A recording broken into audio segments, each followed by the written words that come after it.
What's up, everybody? Welcome to Gojo with Mike Golic Jr. That is me. With me, as always, super producer Brandon Newman, my father, Mike Golic Sr., and Dad. Really chaotic Friday energy around here right now. We've got a ton to get to today. As always, make sure you download, subscribe, rate, review. Leave us that 5-star rating and a review. Check us out on DraftKings YouTube as well as here on DraftKingsNetwork.com live Monday through Friday, 10 to 11 a.m. Eastern.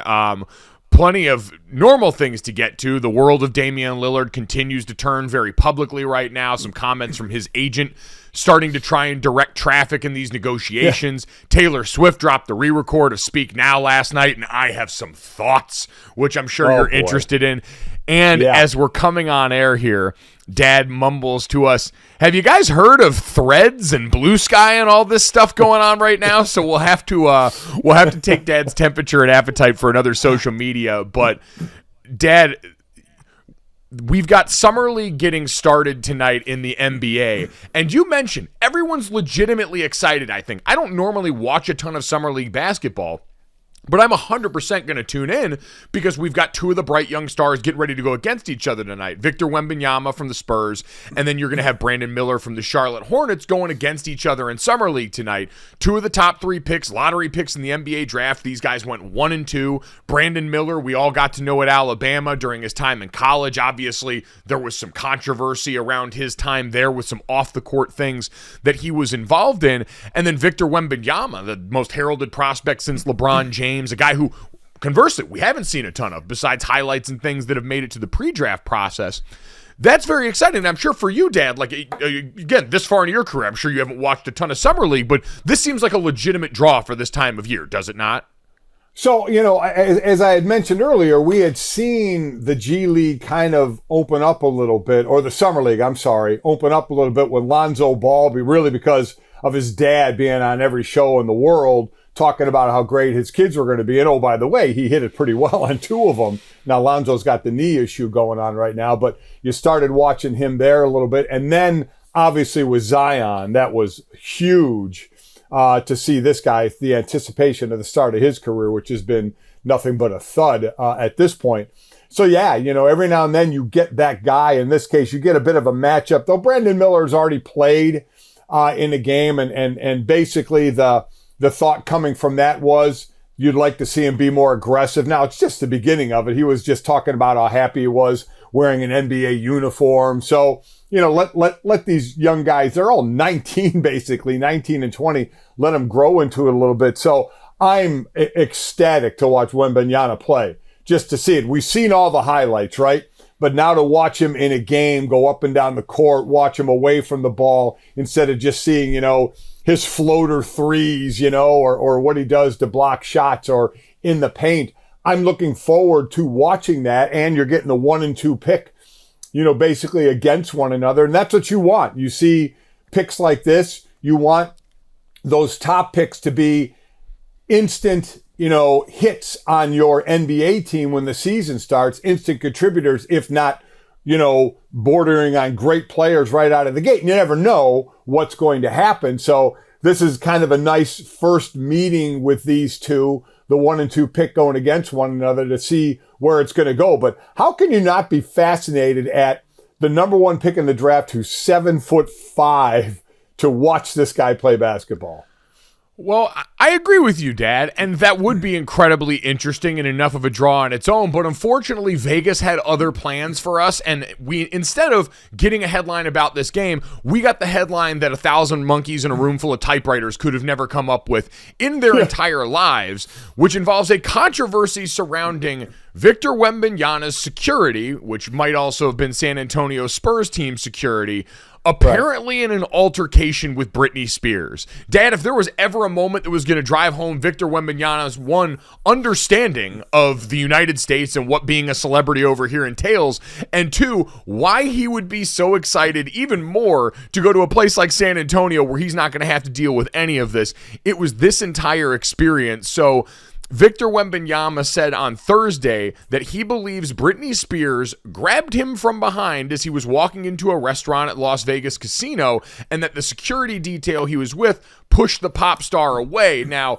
Dad, he went on to say that he had been coached by security to not look back, not break stride as he was walking into this restaurant so you don't cause a logjam or cause a scene, which I totally get. That stuff all makes sense. The thing that baffles me here, because Britney Spears and her camp have come out and said that she attempted to go and touch him on the shoulder, she wanted to take a picture with Victor Wembanyama, and was backhanded and had her glasses knocked off by his security detail here. Dad, there is so much about this that is insane and confusing, and obviously, I think the easiest thing in the world would just be an apology from the Spurs or Victor Wembanyama security camp for how this is played out. I'm just amazed that there was this easy for Britney Spears and them to collide here, because I'd imagine she, who is about 10,000 times more famous than Big Vic at this point or at any point, would not have an equally large security detail around her at this Las Vegas restaurant. Yeah, I'd like to hear more of this, because now I'll ask you, do you even think Wembanyama even knows who he is or who she is? I don't think she had. Now again, he didn't see her. That's the thing, is I firmly believe him things. When he says he didn't see her at all. One, because he is roughly twice the size. I think Britney Spears is 5'4", so there's a chance he literally didn't see her either, and also because he was pointed in the other direction. And of course he doesn't know. He's like, what, 19? Yeah. Of course he doesn't know who Britney Spears is. Does not know. So again, as he's walking to dinner with security, there's a lot of people that would love to take a picture with him. And as Mike pointed out, security is saying, keep walking. Keep going forward, because if you stop, there is going to be an incredible mob. Something, Mike, you and I have never had to deal with. So, and I get it. I get that train of thought. And now Wembanyama is saying she didn't grab him. She just tapped him on the shoulder. I believe that was one of his latest statements here. And he never, and what he said is he never turned around. He just kept walking like the security staff did. So this is all on the security staff in my eyes. And to think right out of the gate, now again, I don't know if she repeatedly kept trying to do it. They had told her to stop. I don't know. But if they truly backhanded her, that might be a little much, right? I mean, if you're the security guy, just kind of step in front and stop him from getting access to her. But to backhand her, if in fact that's what happened, because I believe she did file a police report. But that would have been a little much if it was just her reaching out, touch his shoulder. If someone truly backhanded her, that might be going a little too far. And again, could Britney Spears have been walking up by herself? Alone, right. I can't imagine that's how she's able to move, because you want to talk about, I get Wembanyama is 7'5", he's going to draw a crowd that way. She's Britney freaking Spears in Las Vegas. I can't imagine a more famous person in a place that would accommodate someone of her stature like that. So the dynamics of this all lead me to this. The one thing we know about Las Vegas, Dad, is there are cameras. There's got to be security footage of this moment taking place, and we have got to find a way to get everyone's hands on that and see what went down. Because I'm also with you. I didn't know people actually backhanded other people. To me, the backhand is always the thing you pantomime for the threat of violence. I always thought the open hand was absolutely how you did this, or like a shove or a mush, the things we see in NBA games. Dad, have you ever in your life seen a backhand executed in person? Because I don't think we actually do that. Never. Always seen the hand raised, either in a goofing around motion, I'll backhand you. That I've actually never. Outside of a movie, where when you backhand somebody in a movie, it's like a full-fledged punch and that person goes flying. That's the only place I've seen it. So no, I have not seen a backhand. Brandon, have you been backhanded in your life? I love that Isaiah knew I had something to say. This might be cultural, guys, because I've seen more backhands than forward hands in my life. I don't know. Really? Not to say that the security guards may be African-American. I don't know, but I feel like Mike and I were talking about this in a meeting yesterday. I feel like the backhand is like a rubber band being pulled back at you in school. You kind of flinch at it. A front hand, I could probably eat those, See, Brandon, I disagree completely, and I on the disagree notion that too. it's cultural. You and I talked about this during the pre-show meeting yesterday. You had, in the most potentially famous moment of a slap of all time between two black men, a viral moment at the Oscars. Will Smith instinctively went with the open hand because he could get more power that way coming around. Like, I don't know how you get a little bit of whip with the backhand, but the front hand, you get to get the hips into it. It's like a golf swing at that point, man. All your power is down here, and we saw Will Smith swing right from the hip pocket with that open face slap. It's fingers versus knuckles. That's what we're talking about. Which one's the stronger weapon? Which appendage do you think is stronger? And think about, I'll go down to defensive line moves. When you're getting a swipe, that double-handed swipe down, that knocks your arm, that knocks the defender's hands, the offensive lineman's hands down more than this swipe. Brandon, did Deacon Jones backhand people in the head, or did Deacon Jones slap people upside the head? It's a golf swing. I'm with Mike on this one. You can't tell me you can generate enough power with the backhand as opposed to the front hand, which you'd follow through. Look at us breaking down backhand and front hand slap. But I mean, that front hand slap, you can get your hips into like a golf swing. Send your hips through. And also, there's a competition out now in the dumb world that we live in. The slapping contest that's going on. Power slap. Brandon, they ain't doing it backhand. They ain't doing it backhand. They're doing it forehand. They're doing a regular slap, and these guys are getting knocked out when it's getting done. Yeah, and I hope Britney recovers. I'm sorry. Yeah. To your point, I would say the moral of the story is a camera. We need this all. We need Britney Spears protected. That woman has been through enough hell in her life over and over again that we've talked about. So we need to make sure this doesn't happen anymore. Big Vic and everyone in that camp, just apologize. Let's make this easy, and let's move on to the basketball, for the love of God.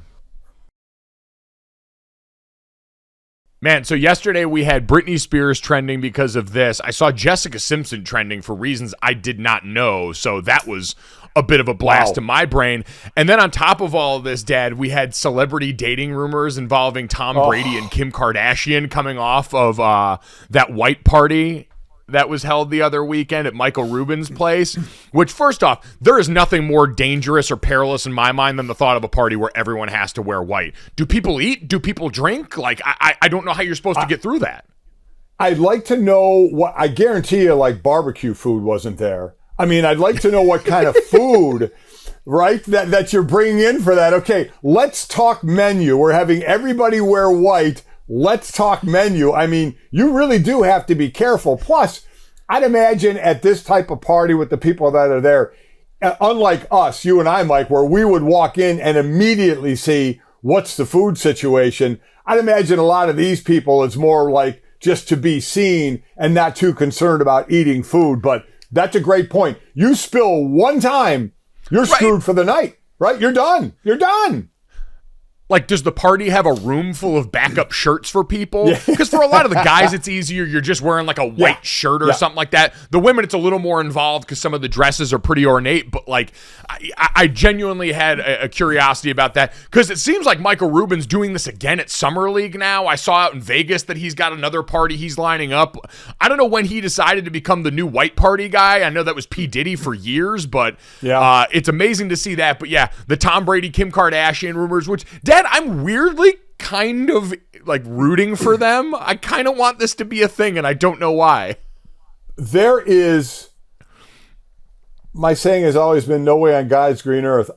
There's no way on God's green earth they're becoming a couple. I can't believe that Tom Brady, as famous, the GOAT, a man recognized everywhere, one of the greatest football players of all time, still his popularity, why he would want to get hooked up into that world. Next thing you know, he's on their TV show. I mean, and he's everywhere being photographed all the time. And it's not like he's not used to being photographed with his former wife, who was one of the great supermodels of all time. But still, Tom was not out there that much, right? I mean, he's not Mr. I need to go get my picture taken every single day out there. And the Kardashians are basically like that. And again, I'm not saying that in a bad way because, hell, people are throwing money at them for things, so more power to them. I just cannot see, for even as popular as Tom Brady is and as the GOAT as Tom Brady is, that he would jump in to the Kardashian world. I absolutely do not see that happening. Well, Dad, the only thing I'd say is I think Keeping Up with the Kardashians is ended in June, so it's on again. No, I think it went to another station, did it not? I mean, they're still doing that's that right. show. It did. It just changed. Yeah. It just changed platform. But again, a little bit different now. And listen, they're both coming into different portions of their lives. Tom is used to being less famous than the significant other he's been with, so that's not really a barrier to entry for him. And maybe they're both at a point now. I think Kim's 42, Tom's 45. They're grown. I want good things for them here. I just think it'd be fun. It'd be a little different. Of course, Tom is not traditionally what we've seen Kim date, but that's fine for both of them. It's fine for them to try something new, and it's a reminder to everybody you can reinvent yourself later in life. What a beautiful love story that turns out to be. Oh my God. Maybe. If this happened, I would give it about 2 or 3 months before they're like, just not happening here. I absolutely do not see it. But in our position, it's something fun to talk about. It definitely is. As is this, Dad. We haven't talked since the PGA LIV merger announcement much about that side of things with golf because no one was really sure what the future of LIV was going to be. And we'd seen Brooks Koepka finally back enjoying success, and apparently that has made him bold enough to start going out here and dropping hammers like this. Brooks Koepka the other day ripped into his LIV Golf teammate. So anyone unfamiliar, LIV Golf, they organize them into teams. Their team is, I think, Team Smash, which... Sweet name, guys. Right. And apparently his teammate, Matthew Wolff, who had been a great collegiate golfer who won on his third start on the PGA Tour back in 2019, before going through some struggles there, he actually took a break for a while to deal and cited mental health as one of the reasons he was stepping away to start working on himself a bit, but has been struggling lately on the course. And Brooks Koepka went off and basically said, I mean, when you quit on your round, you give up and stuff like that, that's not competing. I'm not a big fan of that. You don't work hard. It's very tough. It's very tough to even have like a team dynamic when you've got one guy that won't work, one guy that's not going to give any effort and is going to quit on the course, breaks club, bad body language. I've basically given up on him. A lot of talent, but I mean the talent's wasted. Now, Dad, we've seen a response from Wolff who said he was disappointed in hearing that from Brooks. But, Dad, are you surprised? This seems way over the top of anything that we have heard, especially in the world of golf, about one golfer to another. So now, again, while golf is an individual sport, we're talking about the team aspect of it here. And listen, I know in some things I can be old school, and I still think some old school is fine in the new school way. I am not a believer in airing out your team laundry. I am not a fan of what Brooks Koepka did at all. You got to, and maybe he did say this to Wolff. Maybe he did talk to him first. But even if he talked to him first, I would not publicly be berating this guy, even if he was bad. Listen, in the last, 5 events, these are 48-man fields. He finished outside the top 30 in them. He has not been playing well. As you mentioned, then he took a break, had some mental health things he was working on. But he hasn't been playing well, and he hasn't been doing well for the team, and he did withdraw from a tournament in Washington. So all of that doesn't help your team at all. All that being said, and you're the captain of the team like Brooks Koepka is, I'm just not a fan, never will be a fan of in a team environment doing this publicly. And I know there are those that will say, well, maybe if he does it publicly, that'll motivate, Matthew Wolff. Well, I don't know how much I buy into that. And again, I don't know how much they have talked individually amongst one another. But overall, I am just not a fan of doing the public ripping of someone that's on your team. Yeah, I think that's the part that's confusing for me is what led up to this point. Because it is abnormal, especially, like you said, we don't get a lot of team settings in golf, but in general, in sports, having someone gun this particularly hard at a teammate is abnormal. And usually, in my mind, this is the after you've exhausted all other options. And what I keep coming back to is there must be something about this relationship or the dynamic around this player that we don't know, or Brooks is being kind of a jerk. Those seem to be the only two options I can hold in my hands and make sense of with this. Dad, just putting a bow on the Brooks Koepka Matthew Wolff situation. I I think ultimately I do lean there's got to be something about this dynamic that we don't know between these two players. Because if you look at Brooks Koepka himself, I mean, if you take Matthew Wolff at face value and say he's been dealing with a little bit of injury, obviously been dealing with bad play, all these things, it's exactly what Brooks Koepka dealt with on a huge stage not too long ago that ultimately led to his decision to go and join LIV, is that he wasn't playing the golf he was accustomed to because his body hadn't held up for him. And now he's back at a place where we saw him finish, second in the Masters, win the PGA Championship. But I feel like that would garner a bit of understanding if that were the only thing that's the case. Because, Dad, usually, like you said, when you've got a team, and whether it's a coach or whether it's a leader on the team, everyone needs to be led differently, and you understand the idea that, all right, I got to have this conversation directly with this person first, and if I can't have it directly with that person, then I might have to bring in a coach or another leader on the team. And you kind of go through all these things, and then finally some people will bring it to the media if they feel like that person's not getting it, that person has no desire to get to it, like maybe Matthew Wolff, as he presents all this, is being disingenuous on his side. These are all things that we don't know, but has to somewhat be at the core of this for it to make it out in this way. Because again, usually this is last resort stuff when it comes to the school of good leadership. And maybe I'm ascribing too much on that side to Brooks in this situation. There's just so much, it feels murky to all of a sudden have this spit out at us and be this pointed and this sharp. I agree. And listen, I'll even say I don't think it's good leadership when you go public with all this stuff. And I know, and I've gone through this over the last couple decades of doing shows of people saying sometimes when you get embarrassed publicly, that helps your play. I just am not a big subscriber to that. I'm just not, because I think there's more negative than positive that comes out of that, because then you're answering questions like that all the time. The next tournament they're at, what do you think they're going to be asked about? And going forward, that's what they're going to be asked about. You guys still feuding. What do you think about the relationship? Is it getting any better? Matt, to Wolff, is this helping your play? Are you getting better? I mean, I just think there's more negative than positive that comes out of going through all the other things you can go through to try and help a teammate, where it eventually, if they ultimately ends up not being on that team anymore, even if he's back at LIV, I think, the top 24 money makers for LIV automatically are back next year, if in fact they are back next year. The rest, I don't know how it's going to work, how you come back or not. But you're right about Brooks. Listen, on the Netflix show Full Swing, Brooks is the one who said, I can't compete with the top golfers right now, which to your point is a big reason he went to LIV. He just took the easy money. He just grabbed it and said, right now I'm not very good. I'll grab that boatload of money. And oh, by the way, along the way, he got real good again and a whole lot of money too, to boot. But, this is one of those I'm not a fan of, never will be a fan of the public ripping of a teammate.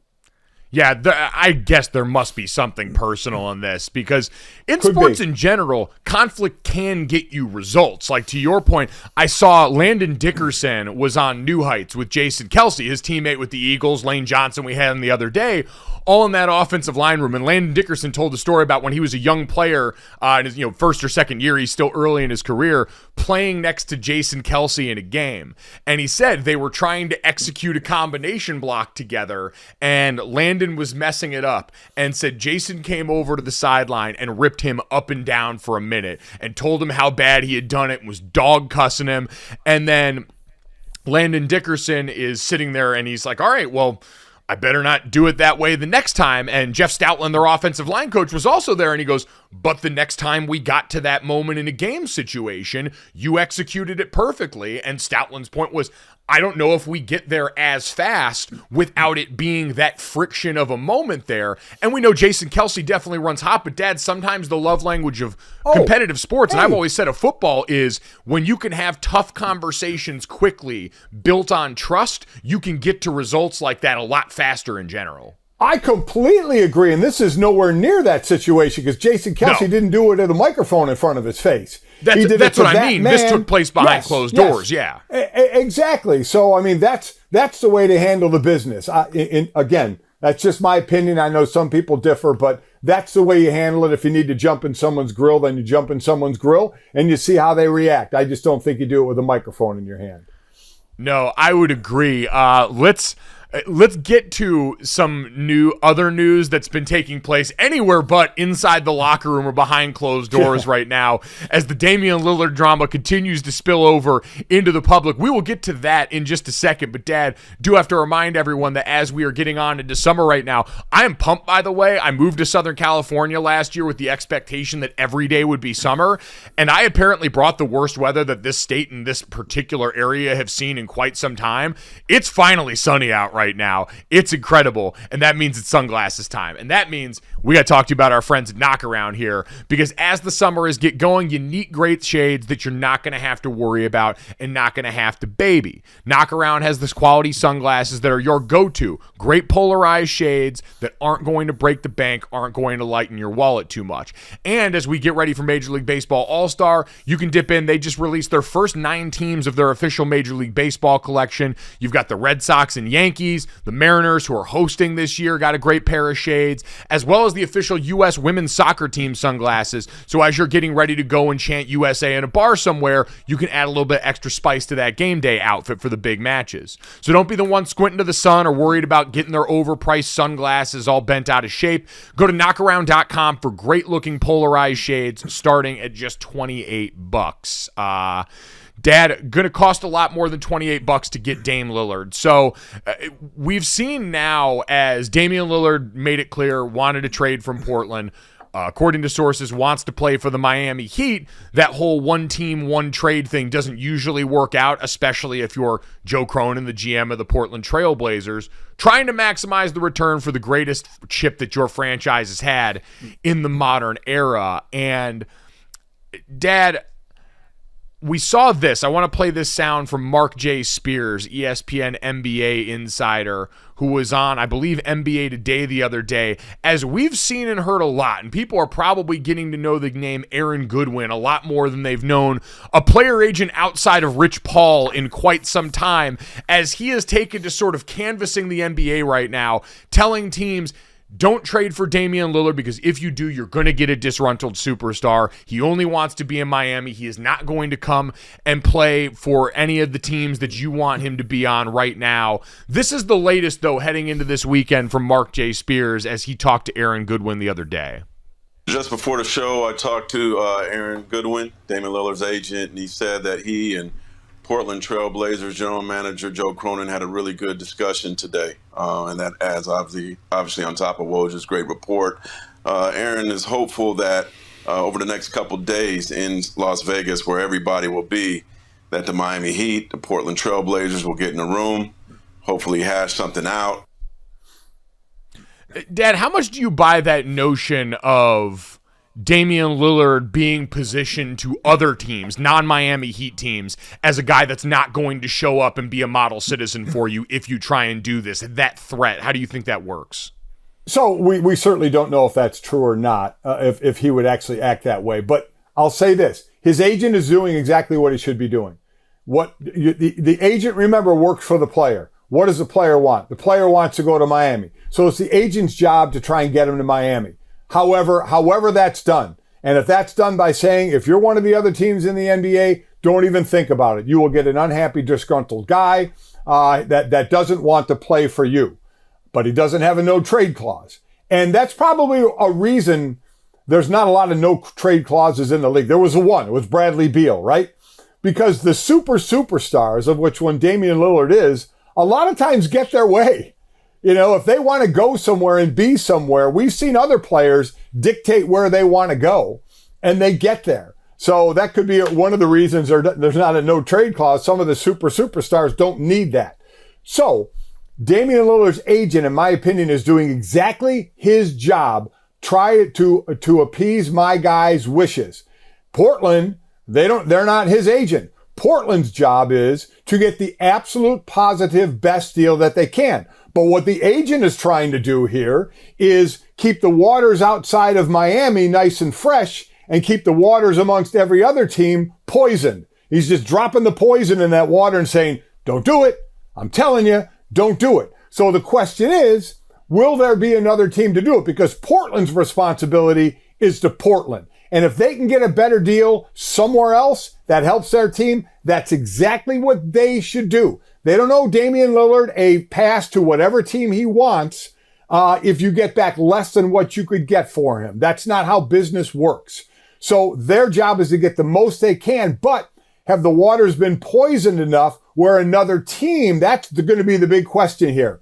Will another team step in knowing what the agent has basically said, and would they truly believe Damian Lillard would be a disgruntled, unhappy, cancer in the locker room type of a player if he went somewhere else? So that's the dice another team rolls if they put a package together that's better than the Miami package to go back to Portland. And I think the interesting part of that is really you could only see that, I think, if he somehow ended up at a place that wasn't going to be a contender, right? And to me, at this current juncture of Dame's career, he is a guy who's getting into his mid-30s now with, I think, 4 years left on a pretty expensive deal. That's not going to be for everybody. And so I think that's automatically going to stratify a bunch of teams out of this. This is about teams, I think, wanting to go from good to great. And so to your point, like, if he were to land, I know some people think it far-fetched. I don't think anyone believes at this point Jaylen Brown's going to get moved by the Celtics. But as we still wait and sit around for that max extension to get announced, if and when it does, a team like Boston, a team like the 76ers, where all of a sudden, if you were to somehow able Tyrese Maxey out of Philadelphia in a way that does not seem probable based on the way they've talked about him right now, or you were able to jar loose some of that capital as Boston's reportedly stockpiling valuable assets as far as draft capital to make some big move, if he were to land in one of those two spots, Dad, I have a feeling those waters would calm pretty quick, too, because if Damian Lillard winds up with the Boston Celtics, even, let's say, in a world where they were sans Jaylen Brown, because of that move, you can't have him, so it's Dame Lillard and Tatum, that's still a team in the East that absolutely is going to be a favorite to win the NBA Finals. The same would be true in Philadelphia if he ended up teamed up with Joel Embiid, and so that's one of the things where you'd count on your organization, one, the culture around the team, but also your prospects to eventually make him a champion as things that could probably absorb whatever bad feelings came with that move initially. So I say this without knowing Damian Lillard. I see Damian Lillard, how fans see Damian Lillard, how he's reacted and played in Portland, what he has said. He, in my opinion of just what I see, does not seem like he's going to be a guy to where he gets traded where he's going to be a problem. He just doesn't strike me as that type of player. So to me, this is more the agent trying to stop other teams from putting a great package together that might send his client to a different place that he wants to go. Because Damian Lillard cannot fault the Portland Trailblazers if there's a better package from another team that goes back to Portland. You have to understand it's a business. It's been services rendered for 10 years. Damian Lillard has given them great play, and they've paid Damian Lillard a hell of a lot of money. All right? That's how business works. So the agent, as I said, I think is doing exactly what he should be doing, and that's to stop another team from making that incredible offer that Portland would jump at if Miami's isn't as good. Because we already know Tyler Hero, if he's going to be part of the deal, not really wanted in Portland. So you already know there's probably going to be a few teams. If it goes to Miami, maybe even another team, there's going to be a few teams involved. So it's going to get to be a pretty complicated deal. But, you know, as I said, it goes back to the beginning again for me. The agent's doing his job, and then Portland now needs to do their job and find the best deal they can. And I don't think Damian Lillard will be that guy that goes to a team where you got to worry about how he's going to act. Yeah, he won't be James Harden, right? Like, we won't have to worry about the end of James Harden's tenure where he's showing up and just rolling the ball out there and not really doing much, or they're wearing the fat suit. That doesn't seem to be a club that's in Dame's bag that we've seen so far. And that sort of complicates it because, Dad, part of this player mobility era in the NBA has been about what you're willing to do to make a team uncomfortable. And really in any negotiation, right? We see this in the NFL and talk about this all the time. A guy like Saquon Barkley, who's coming up on that franchise tag. What are you willing to do to make your organization sweat? Because the best chip you have is withholding your services. The best chip you have is saying, I'm not going to show up and give you this. And oh, by the way, every time you step to the microphone, anytime someone on this team steps to the microphone, they're going to have to talk about me, and they're going to have to talk about the situation. And Dad, it's the first thing I ever learned from you, which is, hey, don't make problems for your teammates with what you go out there and say publicly in front of other people. But that's exactly what you've got to be willing to do right now. And that's exactly why we're getting to know Aaron Goodwin's name, because he's paid to be the bad guy right now. Because I don't think I saw Dame tweeting the other day. I think most recently Dame tweeted, I'm amazed, and that he said people can say so much while knowing so little. So I think he is probably a little uncomfortable with this situation, because this has never had to be him. He's always been recused from this. And so that's why your agent gets 3% or whatever it is, because they got to go out there and eat shrapnel for you in public. And like you said, it all comes down to what's your best leverage. What move do you have in your bag that gets you what you want? And in this case, it is the agent, as I said before, poisoning the waters for all the other teams, saying don't do it, when I truly believe the other teams think like we think and say, Damian Lillard is not going to be a problem if he comes here. So if it's good for our team, we want to bring him here. Just like you said with Saquon Barkley. Does anybody, again, for those that don't know, franchise tags have players, which Saquon Barkley is. There's actually 3 big-time backs that are Tony Pollard, Saquon Barkley, and Josh Jacobs. They have till July 17th. Anybody who's tagged has till July 17th to sign a new deal. If they do not sign a long-term deal, no matter what, the only deal they can play on, if they're going to play, is that franchise tag of 1 year, and then you go through whatever you go through next year. Does anybody believe that the biggest threat a player can have is withholding services, that Josh Jacobs, Tony Pollard, or Saquon Barkley would not play? I don't believe it. I think every one of them will play. The amount is $10 million that they would be playing for. That's the tag amount. And I don't believe any of them would sit the season. So I think that makes it tougher when the biggest chip you have, nobody really believes that you're going to play that chip. And while I might disagree a little, running back's the one spot where I think some of those guys might be able to pull it off. But to your point, and this goes back to Damian Lillard, I don't know if he is willing to get as dirty as we've seen other people willing to in the past. And that all brings us back to this. I will say, as one final note on this, the Tyler Hero portion of this, I can't imagine a person who is sleeping less soundly at night right now than Tyler Hero, because I feel like Tyler Hero saw himself as a Heat lifer. That man's entire personality is so deeply and impossibly Miami that the thought of him getting shipped off in a 4-team trade somewhere, like if Tyler Hero somehow ended up as like a member of the Utah Jazz, I think he might quit basketball. I think he might legitimately stop playing in the NBA. Let's start with the other way. This was a guy who was hurt, and everybody's saying, can Tyler Hero get back into the series? Can he help this team? He's so important to this team. And now, before, even if he ended up with Utah, would he still want to play? It's like, yeah, they're talking about a trade with another team, and that team doesn't want you. I mean, you were talking about as, man, you can help a team that's in the finals, and now we're talking about a team that didn't make the playoffs, looking to trade their superstar, and as part of the deal coming back, that team has Tyler Hero going, and the Portland says, nah, we're good there. We'll pass on that unless you can find another team. That would really bum me out. It's a really tough scene all the way around, and we've seen these hard feelings play out in public, right? Jaylen Brown has always been in Boston the guy that's been dangled out as the subject of trade rumors or player movement rumors back in last summer when the Durant deal was potentially on the table for them.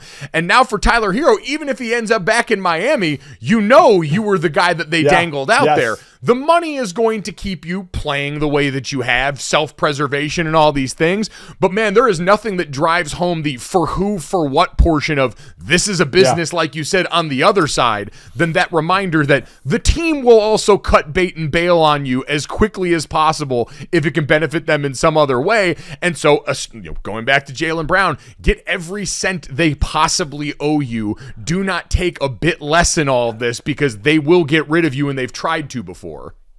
And oh, by the way, the paydays in the NBA, every year it happens, but every year it just blows my mind of how flush that league is with money. Kudos to them, and kudos to all the players making a ton of money. Dillon Brooks's $80 million. Yes. Come on down to the Houston Rockets. You are another winner in the NBA lottery. All right, let's get to this, that, and the third. 3 quick stories to finish off everybody's week, get you going into the weekend. As always, make sure you download, subscribe, rate, review, leave us a 5-star rating, and tell us more what you want to hear around here.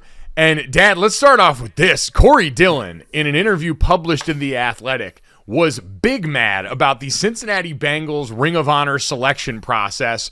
For anyone unfamiliar, he highlighted the fact that the process actually features votes from season ticket holders and suite holders of the Cincinnati Bengals.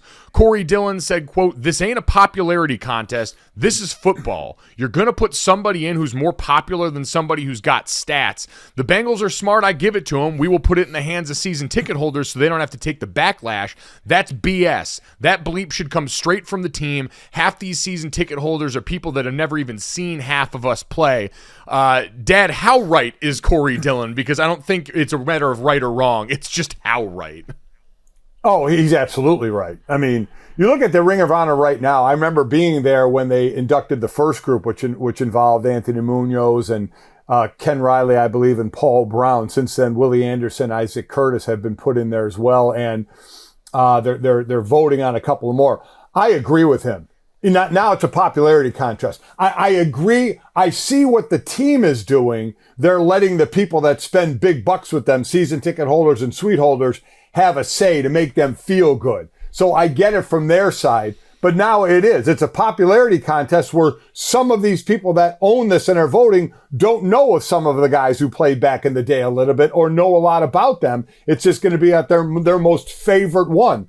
I wouldn't be shocked if somebody was voting for Joe Burrow right now to be put in the Ring of Honor. Yeah. You know, when you put it in a fan's hand, put Jamar Chase in the Ring of Honor. You know, I mean, so I agree. It should not be that group, but I'll say it. I understand why the team is doing it, to let those people feel like they have a say in it. But from the player's standpoint, that is the wrong way to do business. I was going to say, he's their franchise's all-time leader in carries and rushing. I get it was ugly at the end before they dealt him to New England, but this is just another reminder the Bengals aren't a good franchise. Like, this is Brian Cox. You are not serious people. They're just having the odor of their normal suck masked by Joe Burrow and how good this team is.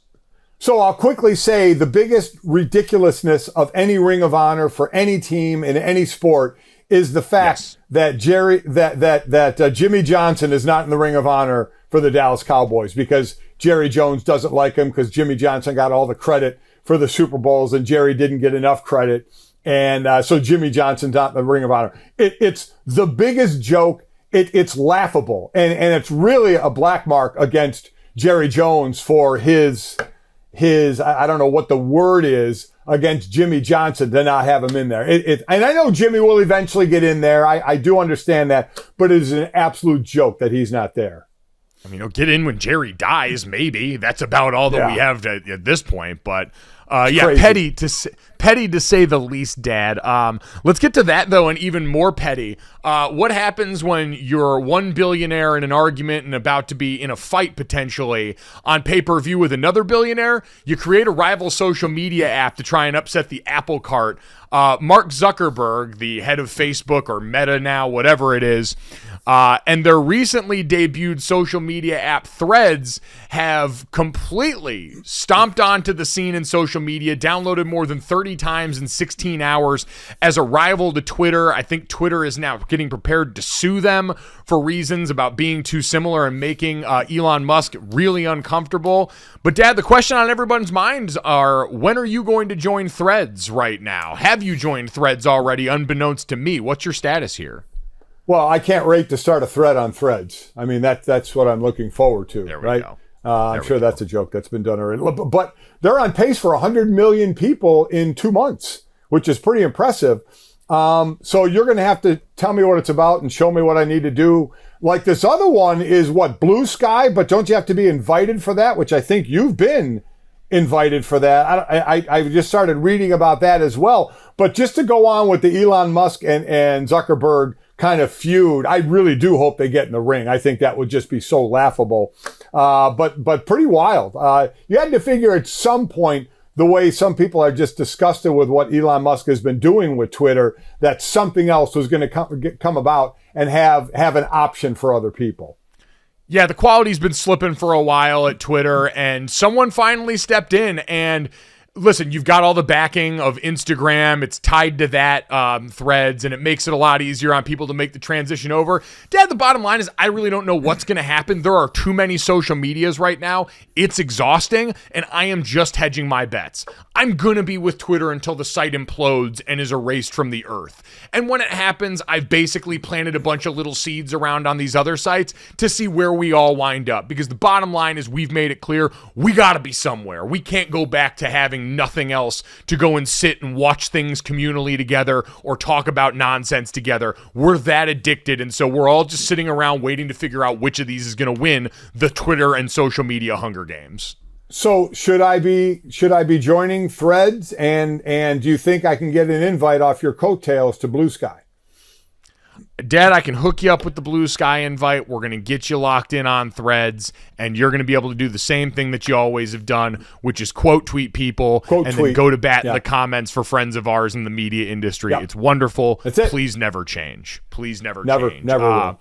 No. Speaking of change, Dad, let's get to the third, and we can go ahead and run ISO on this one. So, go ahead. My friends, my fellow Swifties, last night was our night. For anyone unfamiliar, Taylor Swift has been going back, pop icon, artist extraordinaire, has been going back and re-recording old albums of hers after the masters for those albums, essentially the ownership for them, were sold off to a man named Scooter Braun in very controversial fashion, and has now been taking back those albums by re-recording them so that she receives all of the benefit from these versions of the songs. And next up was her third studio album, Speak Now, which was coming out back in 2010, so a much younger version of the woman who is now touring across the country. Dad, all of these tracks and albums have come with unreleased tracks called the Vault tracks that were previously not recorded, part and lost on the cutting room floor. And I gotta say, overall, top to bottom, Speak Now was never an album I had a relationship with at the time in 2010. I came over to Taylor Swift during the Red era. That was just my journey with the process here. This is an album that is big and loud and fun. Speak Now has probably more stadium bangers than any Taylor Swift album in the catalog, and hearing it back now with her fully developed grown adult voice, what a joy. What an absolute joy. Songs like Mean absolutely sing right now. You look at other stadium bangers that she's had on this one. Long Live, Sparks Fly, Story of Us, Haunted, all big and full and rich. But Dad, the real thing about this came down to two elements. One, in the Vault tracks, we got Hayley Williams from Paramore on a track called Castles Crumbling. Didn't sound like what I expected, but still very enjoyable. The real piece de resistance, though, was Electric Blue featuring Fall Out Boy. This was all of my early 2000s nostalgia wrapped in a wonderful little package that absolutely kicked ass. And Dad, for a little bit of controversy for you here, there's a Taylor Swift song called Better Than Revenge, which is a little mean, featured a lyric that at one point said she's just an actress. She's better known for the things that she does on the mattress. Not the nicest thing in the world to say. Taylor Swift came out and changed the lyric for this, Dad, to he was a moth to the flame and she's holding the matches. It was in reference to a woman that had reportedly stolen an old boyfriend of Taylor Swift's, and Taylor wanted to change this. Her messaging around this album had been, don't be mean to John Mayer, the track Dear John on here, one of the most vicious diss tracks of all time. I don't want people going and running around. She understands, Dad, the power she's got and the deeply online fan base that she has here, and she's doing her best to control it. I, for one, can't fault her for that, wanting to be better with the benefit of age and encourage her fans to do the same. That's responsibility, that's growth, and that's ultimately, I think, the story of this album. What do you think?